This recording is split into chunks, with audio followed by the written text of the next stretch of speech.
നിങ്ങൾക്ക് ഈ കുടുംബക്കാർക്കും നാട്ടുകാർക്കും ഒന്നല്ല കേൾക്കണ്ടു, ഈ പറയുന്ന ആൾക്കാർക്ക് ഒന്നല്ല കേൾക്കണ്ടു. എന്നെ കളിയാക്കി ചിരിച്ച് ഞാൻ വീഡിയോസ് ഇടുമ്പോൾ കളിയാക്കി ചിരിക്കുന്ന ആൾക്കാരോടാട്ടോ പറയുന്നത്. ഇന്ന് എൻ്റെ ഒപ്പം നമ്മളെ നാട്ടിൽ തന്നെ കട്ടയ്ക്ക് നിൽക്കുന്ന സ്ട്രോങ് ആയിട്ടുള്ള പയ്യൻസ് ഉണ്ട്. 25 വയസ്സിൻ്റെ അപ്പുറമുള്ള പയ്യൻസ് ഉണ്ട്, സ്ട്രോങ് ആയിട്ട് കട്ടയ്ക്ക് നിൽക്കുന്നുണ്ട്. പിന്നെന്താ, നിങ്ങൾ വീഡിയോസ് ഇടണം, മുന്നോട്ട് വരണം എന്നുള്ളത്. അപ്പം ഞാൻ സ്ട്രോങ് ആയിട്ട് തന്നെ ഞാൻ മുന്നോട്ട് വരും. അപ്പം നിങ്ങൾ കളിയാക്കി ചിരിച്ചതൊന്നും എനിക്കൊന്നുമല്ല. എങ്കിലും നിങ്ങളിങ്ങനെ ഹാർട്ടടിക്കാൻ പറഞ്ഞാൽ നിങ്ങളെ വീട്ടിലെ അമ്മയും പെങ്ങന്മാരും ഒക്കെ അല്ലേ, അപ്പോൾ അത് വിചാരിക്കുക അതേമാതിരത്തെ ഒരാളാണെന്ന് ഞാൻ വിചാരിക്കുക. എന്നിട്ട് നിങ്ങൾ എന്നെ കുറ്റം പറഞ്ഞ് പിന്നെന്താ എന്നെ മരപ്പിക്കാൻ നോക്കാതിരിക്കുക എന്നൊക്കെ പറയാനുള്ളത്.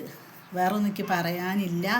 അപ്പോൾ തൻ്റെ ഉള്ള ആൾക്കാരാണ് വെച്ച് കഴിഞ്ഞാൽ വേറുള്ളവരെ തിന്നല്ല ചെയ്യുക, അവനാരുടെ കാര്യം നോക്കി ജീവിക്കുക, അതാണ് ചെയ്യുക. എൻ്റെ വീഡിയോസ് ഇഷ്ടപ്പെടുകയാണെങ്കിൽ എന്നെ മുന്നോട്ട് കൊണ്ടുവരിക, ലൈക്ക് അടിക്കുക. അത്രയേ ഉള്ളൂ എനിക്ക് ജനങ്ങളോട് പറയാനുള്ളൂ.